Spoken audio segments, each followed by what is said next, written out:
El día del funeral de Manuel sentí como si el tiempo se hubiera detenido. Madrid lucía gris, como si el cielo mismo compartiera mi dolor. El cementerio de la Almudena, con sus cruces de piedra y cipreses antiguos, acogía ahora el cuerpo del hombre que había sido mi compañero durante 32 años. Yo estaba allí, de pie junto a su ataúd, sosteniendo un pañuelo de encaje negro entre mis dedos temblorosos, no solo para secar las lágrimas que escapaban sin permiso, sino también para mantener la dignidad que siempre me caracterizó. Cada arruga en mi rostro parecía más profunda esa mañana. A mis 62 años, nunca me había sentido tan vulnerable y expuesta. No estaba enterrando solamente al hombre con quien había compartido mi vida, sino también todos los planes que habíamos trazado juntos, las risas que quedaron pendientes, los viajes que ya no realizaríamos a nuestra casa en Valencia, donde planeábamos retirarnos. La capilla estaba repleta. Manuel había sido un empresario respetado en el sector inmobiliario, y muchos habían venido a despedirlo. Algunos rostros me resultaban familiares, otros apenas los reconocía. Entre ellos, distinguí a mi hermana Carmen, con su vestido negro impecable y sus perlas, siempre presumiendo, incluso en un funeral. Estaba acompañada de su hijo Alejandro y su flamante novia Lucía, quien lucía incómoda, como si no supiera bien qué hacer en ese entorno de dolor. Después de la ceremonia religiosa, nos trasladamos al panteón familiar. El padre Joaquín, que conocía a Manuel desde que éramos jóvenes, pronunció unas palabras que apenas escuché. Mi mente estaba dividida entre el dolor punzante de la pérdida y la extraña sensación de que algo no encajaba en este escenario de duelo. Quizás eran las miradas, esos ojos que se posaban sobre mí con diferentes intenciones. Algunas miradas eran de genuina compasión. Doña Pilar, nuestra vecina de toda la vida, se acercó y simplemente tomó mi mano entre las suyas, sin decir palabra. Ese silencio respetuoso valía más que 1000 frases hechas. Pero había otras miradas, calculadoras, que parecían evaluarme, como si mi viudez fuera un estado que me volvía de repente vulnerable, o, peor aún, un obstáculo que necesitaban sortear. «Teresa, lo siento mucho», me dijo Carmen, abrazándome con una fuerza que me pareció excesiva. Manuel era un hombre extraordinario, un verdadero visionario para los negocios. Asentí en silencio. No era el momento de recordar que Carmen apenas había mostrado interés en la vida de Manuel cuando estaba vivo, a menos que necesitara algún favor económico. Después del entierro, como dicta la tradición, ofrecí un pequeño refrigerio en nuestra casa del barrio Salamanca. Los mismos rostros del cementerio ahora ocupaban nuestra sala, nuestro comedor, invadiendo cada rincón que antes solo nos pertenecía a Manuel y a mí. Observé a la gente reunirse en pequeños grupos, conversando en voz baja. De vez en cuando, alguien se acercaba para darme el pésame, para luego volver a sus corrillos y susurros. Me senté en el sillón favorito de Manuel, desde donde podía observar a todos. Nuestro mayordomo, Ramón, quien había estado con nosotros durante 2 décadas, se encargaba de servir pequeñas tapas y copas de vino. Me trajo una taza de té, y la forma en que me miró, con una mezcla de compasión y lealtad, me reconfortó más que cualquier palabra. Fue entonces cuando noté algo peculiar. Carmen había tomado a Miguel, nuestro abogado y amigo de confianza, por el brazo y lo había llevado a un rincón apartado. Hablaban con intensidad, y aunque no podía escuchar sus palabras, la expresión en el rostro de Miguel, una mezcla de sorpresa y desconcierto, me inquietó. A medida que avanzaba la tarde, la casa se fue vaciando. Las condolencias tienen un tiempo limitado, y pronto solo quedaban los más cercanos. Mi hijo Pablo, que había volado desde Barcelona con su esposa e hijos, se sentó a mi lado. «Mamá, ¿quieres que nos quedemos esta noche contigo?». Negué con la cabeza.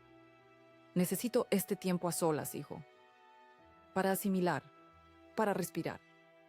Pablo me miró con preocupación. A sus 40 años, con algunas canas ya asomando en sus sienes, Se parecía cada día más a su padre. ¿Estás segura? No me gusta dejarte sola el primer día. No estaré sola, respondí apretando su mano. Tengo a Ramón y a Lola. Además, tu padre sigue aquí, en cada rincón de esta casa. Cuando finalmente todos se marcharon y cerré la puerta, sentí que podía respirar por primera vez en el día. Me quité los zapatos negros que habían estado torturándome durante horas y caminé descalza hasta nuestro despacho. Allí, encendí una lámpara y me serví una copa del coñac que Manuel guardaba para ocasiones especiales. Supongo que esta califica como una ocasión, murmuré, alzando la copa hacia la fotografía de Manuel que presidía el escritorio. Fue entonces cuando noté que el cajón del escritorio estaba ligeramente abierto. Manuel siempre había sido meticuloso con su despacho. Cada papel tenía su lugar. Cada carpeta estaba etiquetada. Abrí el cajón por completo y noté algo extraño. Faltaba una carpeta, aquella con el borde azul donde guardaba los documentos relacionados con la empresa. Un escalofrío recorrió mi espalda. Quizás había sido yo misma quien la había movido durante los días caóticos de su enfermedad. O tal vez Pablo había necesitado revisar algún documento. Pero una voz interior, esa que siempre me había advertido en momentos cruciales, me susurró que debía estar alerta. Esa noche apenas dormí. Las sombras proyectadas por la luna en nuestra habitación parecían figuras vigilantes.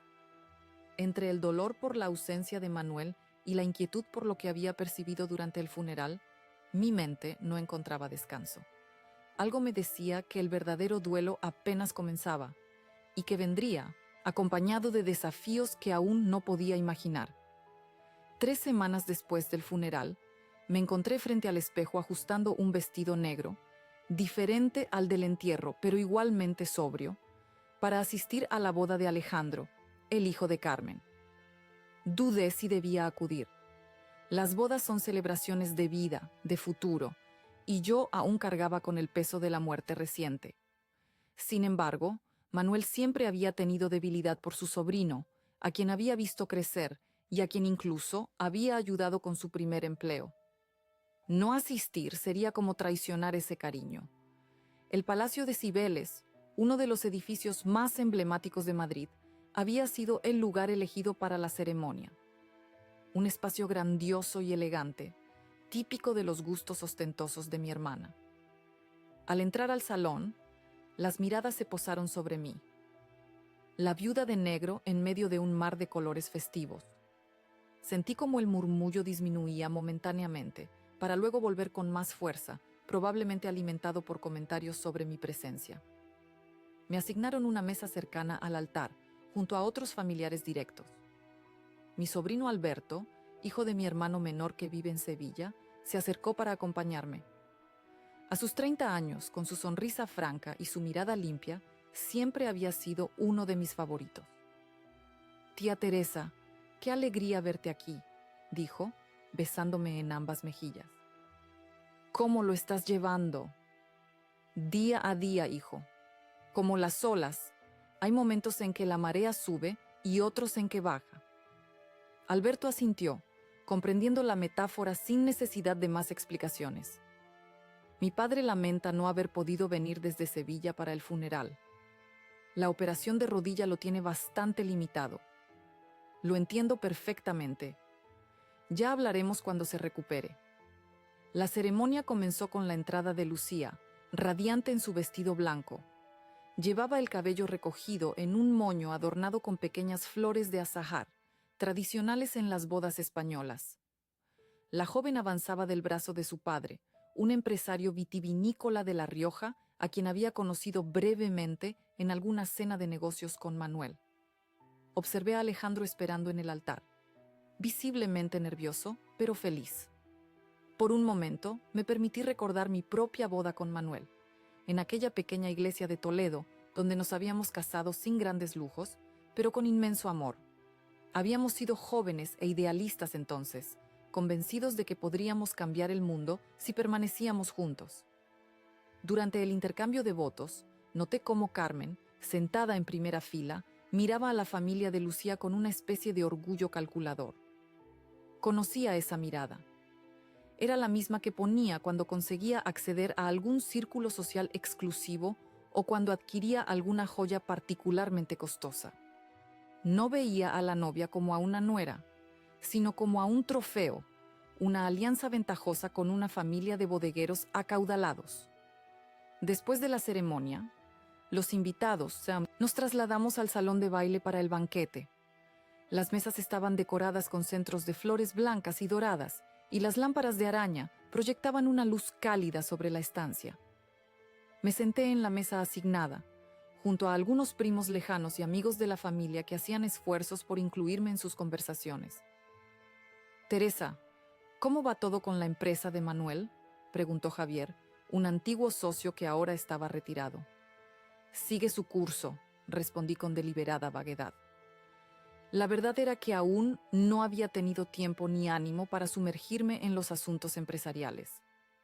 Miguel, nuestro abogado, me había aconsejado tomarme unas semanas antes de revisar los pormenores de la herencia y las acciones de la inmobiliaria. «Es admirable cómo Manuel construyó ese imperio desde cero», comentó la esposa de Javier. 12 millones de euros en acciones no es poca cosa. Asentí educadamente, incómoda con la dirección que tomaba la conversación. Siempre me había molestado esa tendencia a reducir la vida de un hombre a cifras, como si el valor de Manuel pudiera medirse en euros y no en las vidas que había tocado, en los momentos que habíamos compartido. La cena avanzaba entre platos elaborados de cocina fusión. Otra extravagancia de Carmen, que siempre había presumido de sus gustos cosmopolitas. Observé a los camareros servir langostinos al ajillo, cordero lechal segoviano y una variedad de tapas gourmet que apenas probé. Mi apetito había disminuido considerablemente desde la muerte de Manuel. En algún momento de la velada me excusé para ir al tocador. El pasillo que conducía a los servicios estaba decorado con fotografías antiguas del edificio, testigos silenciosos de la historia de Madrid. Me detuve frente a una de ellas, una imagen en sepia que mostraba el palacio recién construido a principios del siglo XX. Es impresionante cómo algunas cosas perduran mientras otras se desvanecen, ¿verdad? Me giré sorprendida. Era Miguel, nuestro abogado, quien había hablado. Su presencia me recordó inmediatamente la conversación que había tenido con Carmen el día del funeral. «Miguel, no esperaba verte aquí. Lucía es hija de un cliente.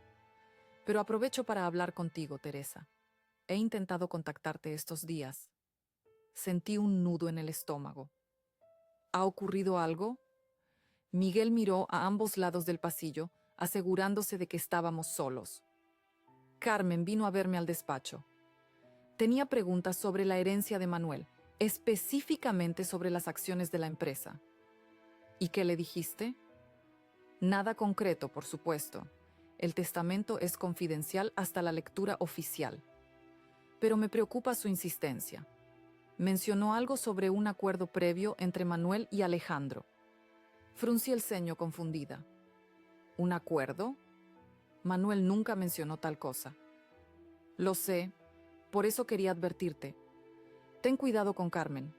Parece determinada». Regresé al salón con una sensación de inquietud. La música sonaba ahora más fuerte y varias parejas bailaban en la pista. Carmen estaba en el centro, con una copa de champán en la mano, riendo exageradamente junto a los padres de Lucía.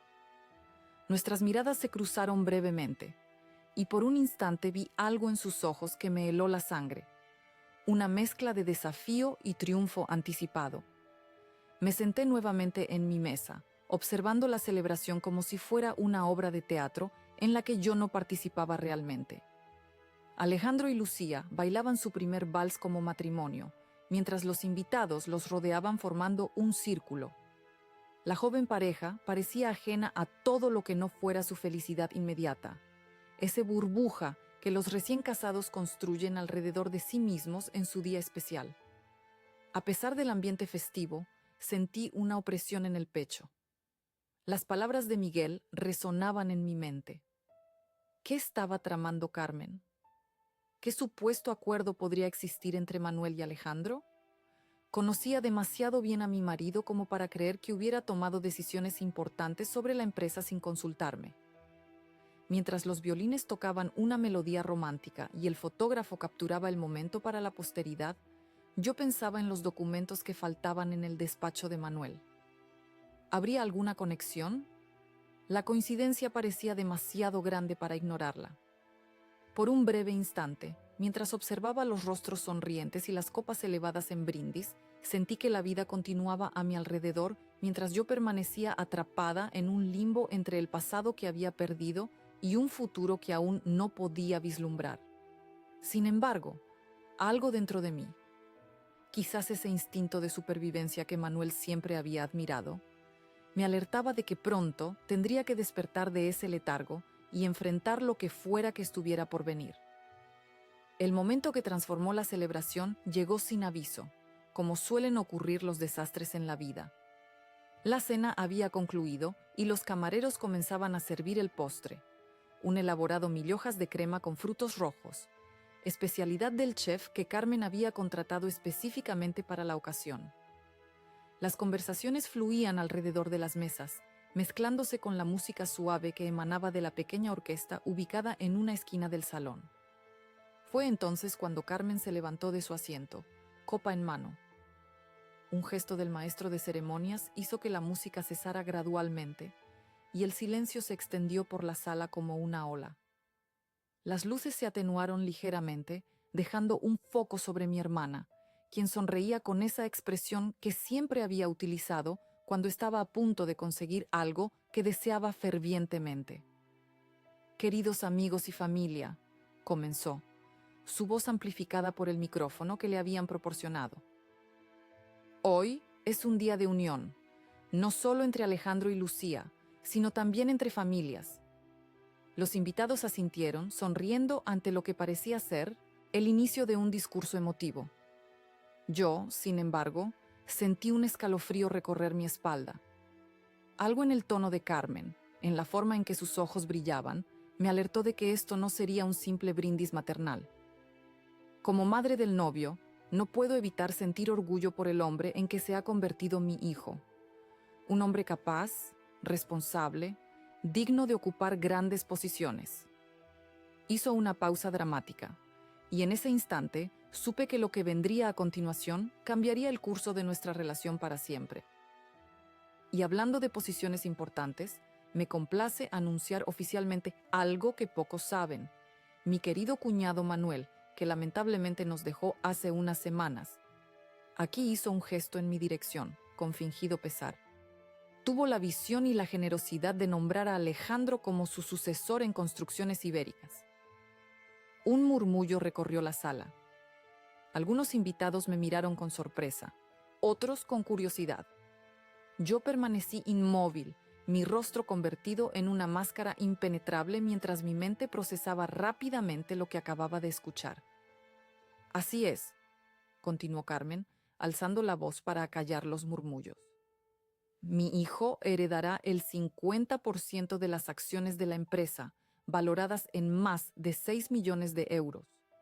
Manuel reconoció el talento de Alejandro y decidió que él era la persona adecuada para continuar su legado empresarial. Sacó entonces de su bolso un documento doblado que agitó en el aire como si fuera una bandera de victoria.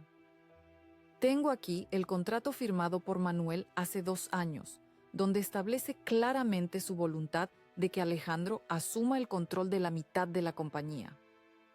El silencio que siguió fue tan denso que casi podía palparse.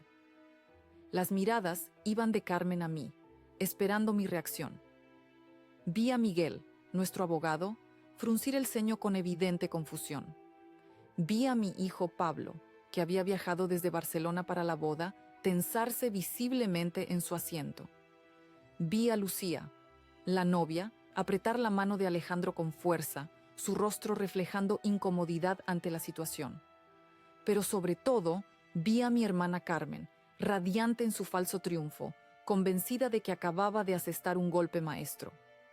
Una parte de mí quería levantarse y desmentirla inmediatamente, gritar que Manuel jamás habría tomado una decisión tan importante sin consultarme, que conocía cada documento que había firmado en los últimos 30 años. Otra parte, sin embargo, la parte prudente que Manuel siempre había admirado en mí, me aconsejaba mantener la calma y observar. Lentamente me puse de pie. La sala entera contuvo la respiración, anticipando quizás un enfrentamiento, una escena digna de las telenovelas que tanto le gustaban a Carmen. En cambio, simplemente levanté mi copa de agua. No había tocado el vino en toda la noche. Y dije con voz clara y firme: por los novios y su felicidad. Que su unión esté basada en la verdad y el respeto mutuo. Bebí un sorbo y volví a sentarme. La simplicidad de mi respuesta desconcertó a muchos, especialmente a Carmen, cuya sonrisa flaqueó momentáneamente. Esperaba una confrontación, lágrimas, tal vez incluso una retirada humillante por mi parte. En cambio, mi serenidad la había desarmado. El maestro de ceremonias, percibiendo la tensión, hizo una señal para que la música volviera a sonar. Los invitados, incómodos, volvieron gradualmente a sus conversaciones, aunque ahora el tema principal era, sin duda, el anuncio de Carmen y mi enigmática reacción. «Mamá», susurró Pablo, que se había acercado a mi mesa. «¿Qué está pasando? ¿Es cierto lo que dice la tía?» «Ahora no, hijo», respondí en voz baja. «Hablaremos después. Ve con Cristina y los niños. No quiero que se preocupen». Pablo asintió, aunque la preocupación no abandonó su rostro. Al regresar a su mesa, vi cómo su esposa le preguntaba algo, probablemente sobre lo que acababa de ocurrir. Mientras tanto, Carmen se había unido a un grupo de invitados donde, por sus gestos y expresiones, parecía estar elaborando sobre su anuncio, posiblemente añadiendo detalles inventados para darle más credibilidad a su historia. Miguel, nuestro abogado, se acercó discretamente a mi mesa. «Teresa, esto es irregular. Manuel nunca mencionó tal acuerdo, y yo redacté su testamento hace apenas 6 meses». «Lo sé, Miguel. Manuel no tenía secretos para mí, especialmente en lo relacionado con la empresa». «Entonces, ¿qué es ese documento que tiene Carmen?» Reflexioné un momento. «No lo sé con certeza, pero tengo mis sospechas. ¿Recuerdas aquel borrador que Manuel preparó cuando consideramos reestructurar la empresa hace 3 años? Nunca se implementó porque decidimos mantener la estructura original». Miguel abrió los ojos con comprensión. «¿Crees que es ese documento? Pero nunca se firmó oficialmente. O tal vez sí se firmó como borrador para ser revisado posteriormente. Manuel solía hacer eso para tener una base sobre la cual trabajar. Carmen pudo haber encontrado ese borrador y ahora lo presenta como un contrato definitivo». «Eso sería falsificación», murmuró Miguel. «O manipulación de la verdad, al menos», respondí. «Pero no voy a acusarla sin pruebas, y mucho menos aquí, en la boda de su hijo». Al otro lado del salón, vi a Alejandro hablando intensamente con Lucía. El joven parecía dividido entre la incomodidad por la situación y cierta excitación ante la perspectiva de controlar una empresa valorada en millones. Me pregunté si estaba al tanto del plan de su madre o si él también había sido sorprendido por el anuncio. Los padres de Lucía, por su parte, observaban la escena con evidente confusión. El señor Martínez, bodeguero respetado en La Rioja, se acercó a hablar con Carmen, probablemente buscando aclaraciones sobre lo que acababa de presenciar. La boda de su hija, que debería haber sido un día de alegría sin complicaciones, se había convertido en el escenario de un drama familiar que ahora involucraba también a su familia política. A medida que avanzaba la noche, la fiesta intentó recuperar su ritmo original. La orquesta tocaba melodías festivas, algunos invitados bailaban, y el alcohol fluía generosamente. Sin embargo, la atmósfera había cambiado irremediablemente. Los grupos se formaban y disolvían con una dinámica distinta, como si todos estuvieran recalculando sus relaciones y alianzas en función de lo ocurrido. Decidí permanecer un tiempo más, no porque disfrutara de la celebración, que claramente había sido envenenada para mí, sino porque mi retirada inmediata podría interpretarse como una admisión de derrota. Además, quería observar a Carmen, ver hasta dónde llegaba con su farsa, quiénes eran sus aliados en esta conspiración.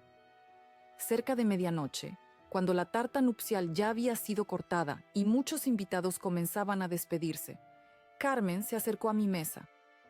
Su sonrisa era la de una jugadora de póker que cree tener la mano ganadora.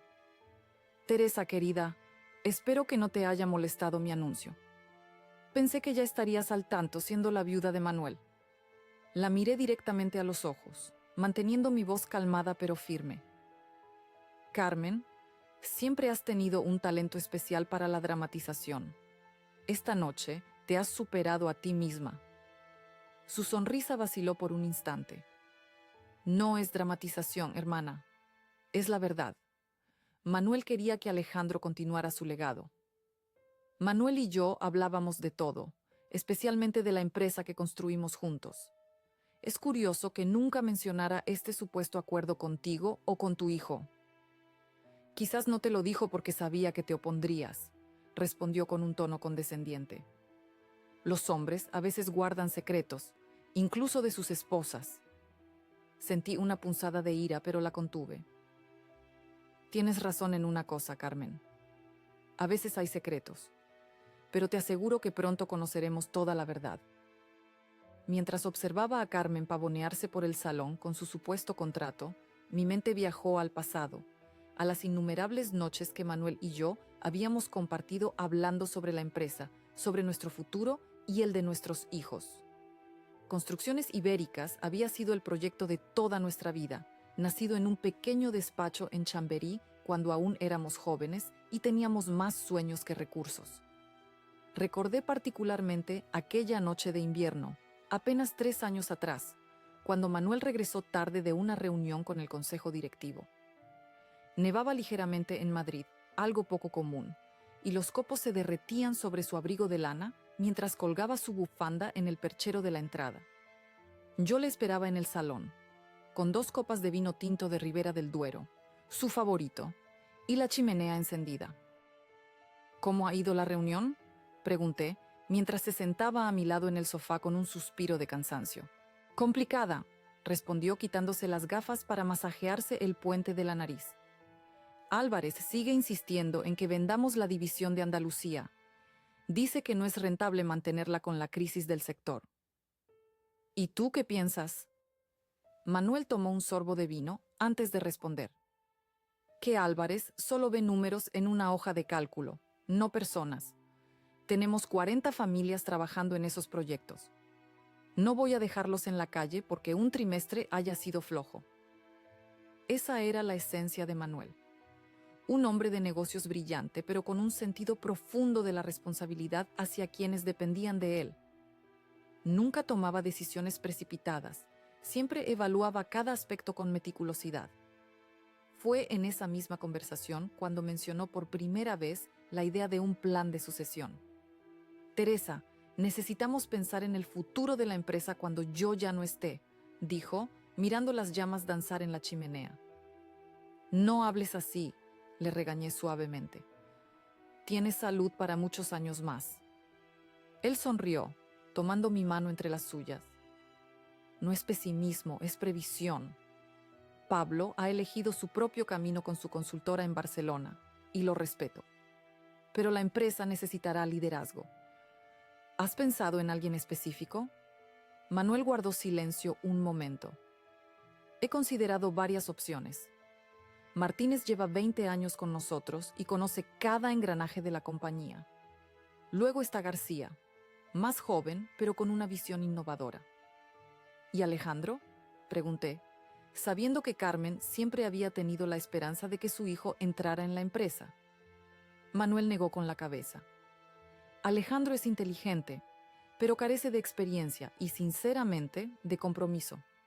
Lo contraté como favor a tu hermana, pero en 2 años no ha demostrado el interés que se necesita para dirigir una empresa como la nuestra.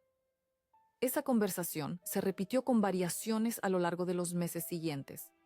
Manuel evaluaba candidatos, revisaba estructuras, consultaba con abogados y asesores, Incluso redactó varios borradores de reorganización que después descartaba o modificaba según evolucionaban sus ideas. Y luego llegó la enfermedad, tan repentina e implacable como una tormenta de verano. El cáncer de páncreas no dio tregua ni tiempo para despedidas prolongadas. En apenas 4 meses, aquel hombre robusto que caminaba 10 kilómetros cada fin de semana por la casa de campo se convirtió en una sombra de sí mismo. Pero incluso en sus últimos días, su mente seguía lúcida y preocupada por el futuro. Una tarde, mientras los rayos del sol de primavera entraban por la ventana de su habitación en el hospital, me pidió que le acercara su maletín. «Quiero que guardes esto», dijo, entregándome un sobre sellado. «Son las instrucciones definitivas para la empresa. Miguel tiene una copia en la notaría, pero quiero que tú tengas la tuya. Ábrela solo cuando sea necesario». Ese sobre permanecía ahora en la caja, fuerte de nuestra casa, junto con otros documentos importantes. Manuel había sido extremadamente cuidadoso con la redacción de su testamento y con la distribución de sus bienes. No dejaba nada al azar, especialmente cuando se trataba del fruto de toda una vida de trabajo. Salí de mis recuerdos para encontrarme nuevamente en la boda, con la música de fondo y las conversaciones artificiales a mi alrededor. Carmen seguía mostrando su supuesto contrato a quien quisiera verlo, como si fuera un trofeo recién conquistado. Pensé en las innumerables veces que había visto a Manuel revisar contratos en su despacho, con esa atención al detalle que lo caracterizaba. Recordé cómo insistía en leer cada cláusula, en comprender cada implicación legal, en asegurarse de que todo estuviera perfectamente claro y definido. «Los detalles, Teresa», solía decir. «Ahí es donde se esconde el diablo». También recordé las ocasiones en que habíamos discutido sobre Carmen y su constante necesidad de aparentar, de poseer, de conseguir ventajas. «Tu hermana confunde el valor con el precio», me había dicho una vez Manuel. «Siempre busca atajos en lugar de construir caminos». ¿Cómo podría este mismo hombre, tan metódico y prudente, haber firmado un contrato cediendo la mitad de su empresa a Alejandro sin siquiera mencionarlo? ¿Cómo habría podido ocultarme una decisión de tal magnitud, especialmente considerando que yo no solo era su esposa, sino también socia fundadora de Construcciones Ibéricas? No. Lo que Carmen agitaba como una bandera de victoria no podía ser más que un espejismo, un documento manipulado o malinterpretado para servir a sus propósitos. Quizás había encontrado algún borrador preliminar en el despacho de Manuel, aprovechando la confusión de los días posteriores a su muerte. O tal vez había alterado algún documento existente. No lo sabría con certeza hasta examinar lo que tenía. Lo que sí sabía con absoluta certeza era que Manuel jamás habría tomado una decisión que pudiera poner en riesgo la estabilidad de la empresa o el bienestar de nuestra familia. Cada paso que dio en su vida profesional fue calculado y consensuado, especialmente conmigo. Nunca fuimos el tipo de matrimonio donde el esposo decide y la esposa asiente. Éramos socios en todos los sentidos de la palabra. Mientras estas reflexiones ocupaban mi mente, vi a Pablo acercarse nuevamente a mi mesa. Mi hijo, tan parecido a su padre, no solo en lo físico, sino también en esa determinación tranquila que siempre había admirado en Manuel. «Mamá», dijo en voz baja sentándose a mi lado, «he hablado con Miguel. Dice que esto es irregular, que el testamento de papá no menciona nada sobre Alejandro o una cesión de acciones». «Lo sé, hijo. Tu padre nunca habría hecho algo así sin consultarlo conmigo y contigo». Pablo apretó los labios, un gesto que hacía desde niño, cuando algo le indignaba profundamente. «La tía Carmen siempre ha sido complicada. Pero esto supera todo lo anterior». «No te preocupes», respondí, apretando su mano. «Tu padre era demasiado inteligente como para no prever este tipo de situaciones. Tenía contingencias para todo. ¿Qué vamos a hacer?» Miré hacia donde Carmen seguía con su teatro, rodeada ahora de algunos invitados que la escuchaban con una mezcla de curiosidad y escepticismo. Por ahora nada.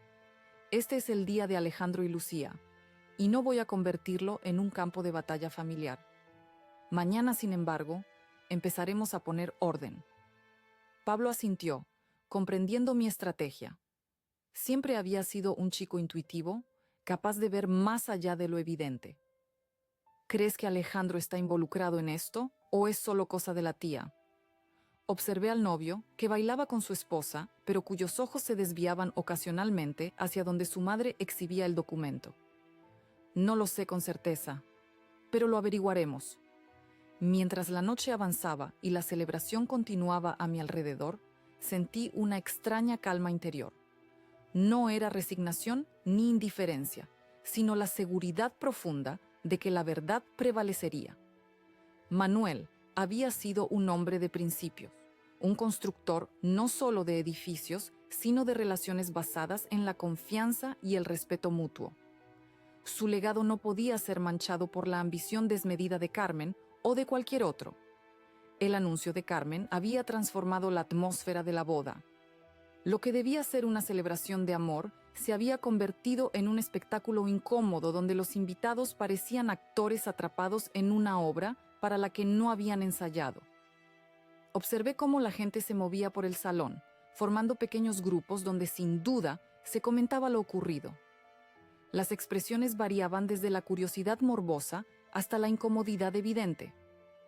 Los padres de Lucía, don Ernesto y doña Pilar Martínez, mantenían una conversación tensa con Carmen en una esquina del salón. Incluso desde la distancia, podía notar la rigidez en sus posturas, el modo en que doña Pilar apretaba su bolso de fiesta como si fuera un escudo. Probablemente se preguntaban en qué clase de familia habían permitido que su hija se integrara, qué tipo de drama les esperaba en futuros encuentros familiares. En otra mesa, los amigos más cercanos de Manuel, aquellos con quienes había compartido partidos de pádel los domingos durante décadas, me lanzaban miradas de simpatía mezclada con confusión. Luis García, su socio más antiguo, finalmente se acercó a mi mesa con una copa de coñac en la mano y una expresión de genuina preocupación. «Teresa», dijo, sentándose a mi lado sin esperar invitación, con la familiaridad que dan 30 años de amistad. «¿Qué demonios está pasando? Manuel nunca mencionó nada sobre dejarle la mitad de la empresa a tu sobrino». «Porque nunca lo hizo, Luis», respondí en voz baja. «Carmen está manipulando la situación». Luis asintió, como si mi respuesta confirmara lo que ya sospechaba. «Mira, sabes que no me gusta meterme en asuntos familiares, pero si necesitas respaldo en la junta directiva, cuenta conmigo. Todos sabemos cómo era Manuel con los negocios, y esto no tiene su sello». «Gracias, Luis. Lo tendré en cuenta». Mientras Luis volvía a su mesa, noté que Alejandro, el novio y supuesto heredero, parecía cada vez más incómodo. Bailaba con Lucía, pero su rostro reflejaba una lucha interna. Cada vez que su mirada se cruzaba con la mía, la desviaba rápidamente, como un niño atrapado en una travesura. Me pregunté si realmente estaba al tanto del plan de su madre o si había sido tan sorprendido como el resto de nosotros por el anuncio. Los primos más jóvenes, ajenos a las implicaciones económicas y emocionales de lo ocurrido, seguían disfrutando de la fiesta, bailando al ritmo de canciones modernas que ahora habían reemplazado a los clásicos del principio de la velada. Su despreocupación contrastaba con la tensión que flotaba entre los adultos, como una niebla invisible pero palpable. Cristina, la esposa de Pablo, se acercó con una copa de agua. A sus 8 meses de embarazo de su tercer hijo, lucía radiante en un vestido verde esmeralda que resaltaba el brillo de sus ojos. «¿Estás bien, Teresa?», preguntó sentándose con cierta dificultad. «Pablo está preocupado, pero no quiere agobiarte». Sonreí ante su consideración. Cristina siempre había sido una nuera excepcional, integrándose en nuestra familia con una naturalidad que hacía parecer que siempre había formado parte de ella. «Estoy bien, querida. Esto no es más que una tormenta en un vaso de agua. Ya pasará». «Es increíble lo que ha hecho Carmen», dijo, bajando la voz. «En la boda de su propio hijo, además. Lucía debe estar destrozada». Miré hacia la pista donde la novia intentaba mantener una sonrisa para las fotografías, aunque la tensión era evidente en sus hombros. Sí, me da pena por ella. Su día especial ha sido eclipsado por esta situación absurda. Pablo dice que no hay forma de que ese documento sea legal. Y tiene razón. Manuel nunca haría algo así sin consultarlo conmigo y con él. Además, conocía perfectamente a Alejandro. Le tenía cariño como sobrino, pero jamás le habría confiado la empresa que construimos con tanto esfuerzo. En ese momento, Antonio, el padre de Alejandro y exmarido de Carmen, se acercó a nuestra mesa.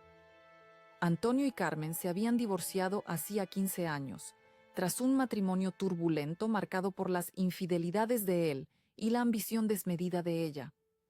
Desde entonces, mantenían una relación cordial pero distante, principalmente por el bien de su hijo. Teresa, dijo con visible incomodidad, quiero que sepas que yo no tengo nada que ver con esto. Me he enterado al mismo tiempo que todos. Lo sé, Antonio. No te preocupes. Él se pasó una mano por el cabello canoso, un gesto nervioso que recordaba de cuando todos éramos más jóvenes. Carmen siempre ha sido, bueno, ya la conoces, ambiciosa. Pero esto es demasiado incluso para ella. ¿Crees que Alejandro está involucrado? Antonio miró hacia donde su hijo seguía bailando, ahora con una tía anciana que apenas podía seguir el ritmo. No lo sé, Teresa. Alejandro siempre ha estado bajo la influencia de su madre. Quiere complacerla, ser el hijo perfecto que ella siempre ha exigido que sea. Sentí una punzada de compasión por Alejandro. A pesar de todo, era un joven que había crecido entre las expectativas imposibles de Carmen y la ausencia frecuente de Antonio, siempre ocupado con sus negocios o con sus amantes. No era de extrañar que buscara constantemente la aprobación de su madre, incluso si eso significaba participar en planes dudosos. Hablaré con él, continuó Antonio. Intentaré hacerle entender que este camino no lleva a nada bueno.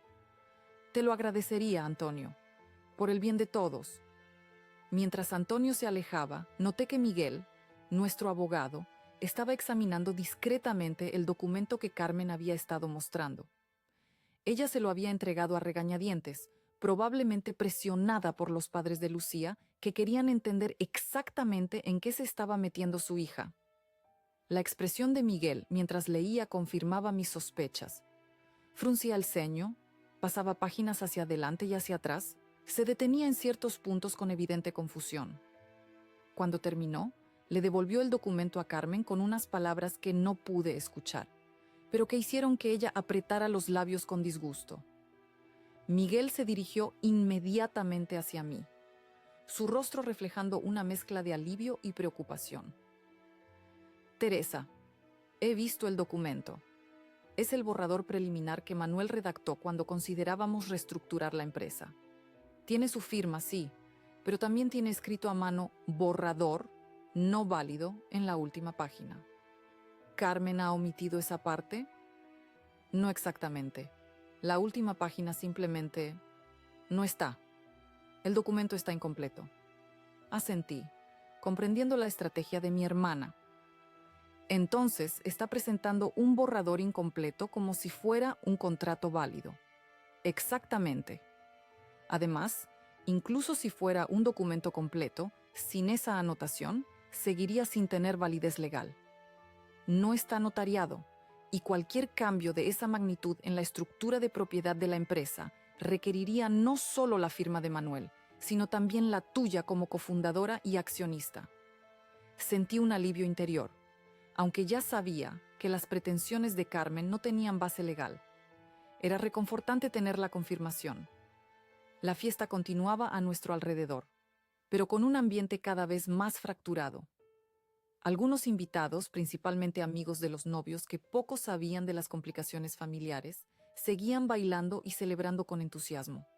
Otros, más conscientes de lo que estaba en juego, mantenían conversaciones en voz baja, lanzando miradas ocasionales hacia Carmen, hacia mí, hacia los novios.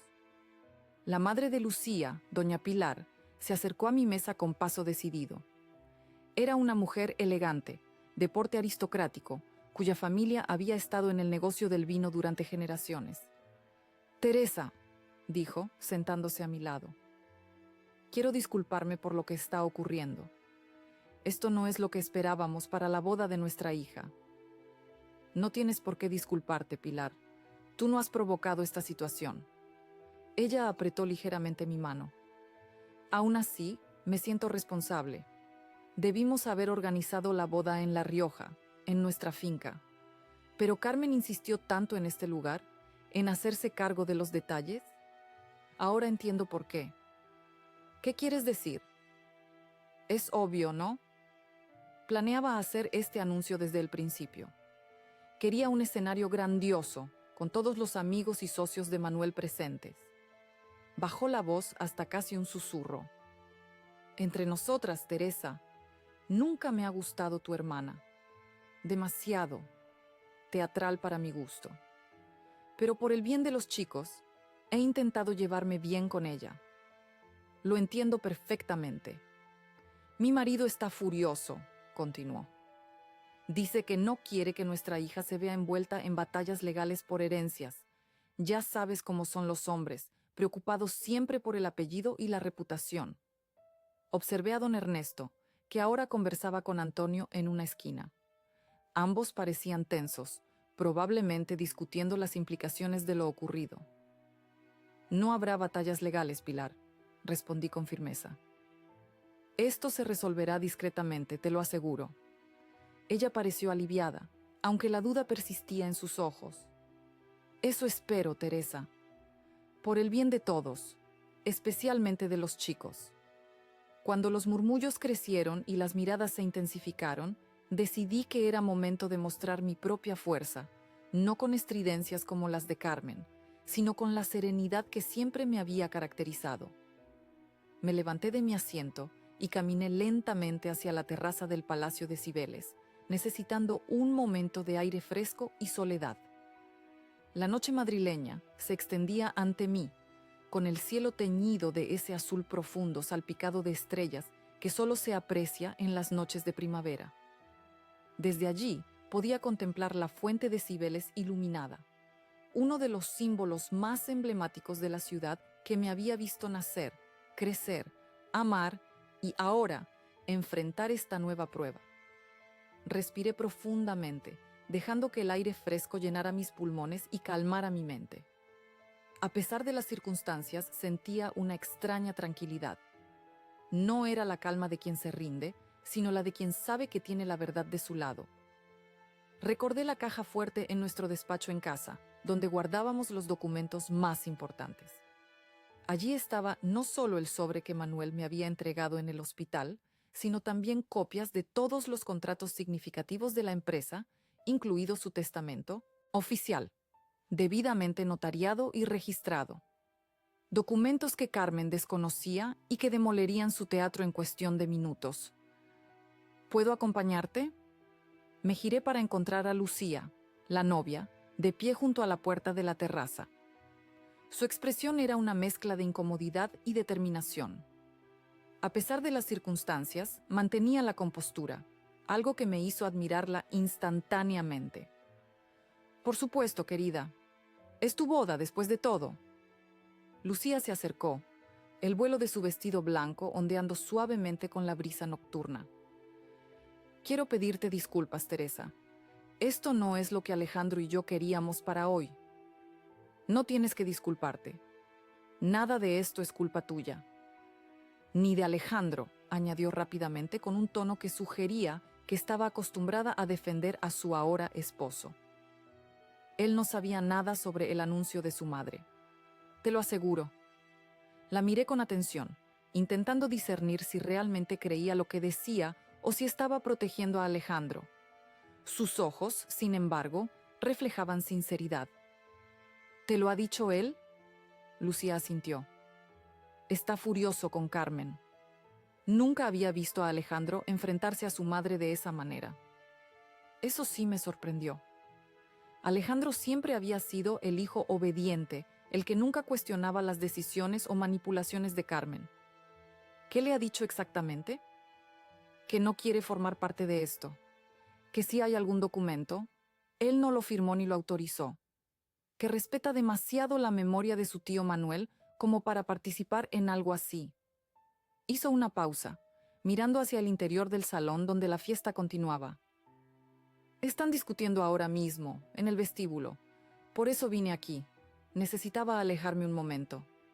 Sentí una punzada de compasión por esta joven que, en lo que debería ser el día más feliz de su vida, se encontraba atrapada en un drama familiar que no le correspondía. Lucía, lamento que estés pasando por esto en tu boda. Ella esbozó una sonrisa triste. La verdad es que ya sospechaba que algo así podría pasar. Carmen siempre ha sido complicada. Desde que Alejandro y yo anunciamos nuestro compromiso, ha intentado controlar cada aspecto de la boda, de nuestras vidas. Esta noche solo ha sido la culminación. ¿Y tus padres? Deben estar preocupados. Están acostumbrados a otro tipo de comportamiento, respondió con diplomacia. Mi familia tiene sus propias tradiciones, sus propias formas de resolver los conflictos. Más discretas, supongo. Asentí, comprendiendo perfectamente. Los Martínez eran conocidos por su discreción y elegancia, valores que contrastaban drásticamente con el espectáculo que Carmen había montado esta noche. Teresa, continuó Lucía, mirándome directamente a los ojos. Quiero que sepas que Alejandro y yo respetamos profundamente lo que tú y Manuel construisteis. Él nunca pretendería arrebatarte lo que te pertenece por derecho. Sus palabras parecían sinceras, pero yo había vivido lo suficiente como para saber que las promesas hechas en momentos de crisis no siempre se mantienen cuando las aguas se calman. Aprecio lo que dices, Lucía. El tiempo dirá la verdad sobre todo esto. En ese momento, Pablo apareció en la terraza con expresión preocupada. Mamá, ahí estás. Te estaba buscando. Estoy bien, hijo. Solo conversaba con Lucía. Pablo saludó a la novia con un gesto cortés antes de volverse hacia mí. Miguel quiere hablar contigo. Dice que tiene información importante. Lucía comprendió la indirecta. Os dejo para que habléis en privado. Debería volver con los invitados de todas formas. Cuando la joven se alejó, Pablo se acercó más. Alejandro y Carmen están teniendo una discusión bastante intensa en el vestíbulo. Parece que él no estaba al tanto del plan. Eso mismo me estaba contando Lucía. ¿Le crees? Reflexioné un momento antes de responder. No lo sé, Pablo. Pero quiero creer que Alejandro tiene más integridad que su madre. Miguel apareció entonces, con una expresión que mezclaba satisfacción profesional y cierta excitación. Teresa, he hecho algunas llamadas. El documento que Carmen está mostrando es definitivamente el borrador que Manuel preparó hace 3 años. Lo reconocí por la cláusula de distribución de beneficios que redactamos juntos y que luego modificamos en la versión final. ¿Estás seguro? Completamente. Además, he hablado con Martínez, el notario. Me confirma que el único testamento válido es el que firmamos hace 6 meses, donde Manuel deja claro que la empresa debe seguir bajo tu control, con Pablo como sucesor designado cuando tú lo consideres oportuno. Sentí una oleada de alivio, aunque en el fondo nunca había dudado realmente. Gracias, Miguel. Siempre has sido un amigo leal, además de un excelente abogado. Es mi trabajo, respondió con modestia. Pero hay algo más que deberías saber. He visto a Carmen hablando con Gutiérrez. Fruncí el ceño al escuchar ese nombre. Gutiérrez era un periodista de economía conocido por sus artículos sensacionalistas sobre las grandes fortunas españolas. ¿Crees que intentará llevar esto a la prensa? Es posible. Ya sabes cómo es Carmen cuando se siente acorralada. Intentará cualquier cosa para salvar las apariencias. Pablo intervino, su rostro reflejando la indignación que sentía. Eso sería despreciable, incluso para ella. Manchar el nombre de papá, exponer asuntos familiares en los periódicos. Tranquilo, hijo, dije colocando una mano sobre su brazo. Si Carmen quiere jugar ese juego, nosotros tenemos mejores cartas. Los tres volvimos al interior del salón, donde la fiesta continuaba, aunque con un ambiente cada vez más dividido. En un rincón, Carmen gesticulaba enérgicamente mientras hablaba con un hombre que reconocí como Gutiérrez. En el lado opuesto, Alejandro conversaba con sus suegros, su rostro tenso pero decidido. Me acerqué a la mesa, donde Cristina cuidaba de sus hijos, mis nietos, que comenzaban a mostrar signos de cansancio después de una jornada tan larga y emocionante. ¿Todo bien?, preguntó mi nuera, con esa intuición que siempre la caracterizaba. Todo está exactamente como debe estar, respondí, sintiendo una calma interior que contrastaba con el caos a mi alrededor. Observé la sala con nuevos ojos. Veía a Carmen, desesperada por mantener su farsa, a los invitados, algunos incómodos, otros curiosos, a los novios, intentando salvar lo que quedaba de su celebración. Y me vi a mí misma, de pie en medio de todo ello, firme como un roble ante la tormenta. En ese momento, casi me reí. No por crueldad o venganza, sino por la ironía de la situación. Carmen había intentado humillarme públicamente, arrebatarme lo que Manuel y yo habíamos construido juntos a lo largo de décadas.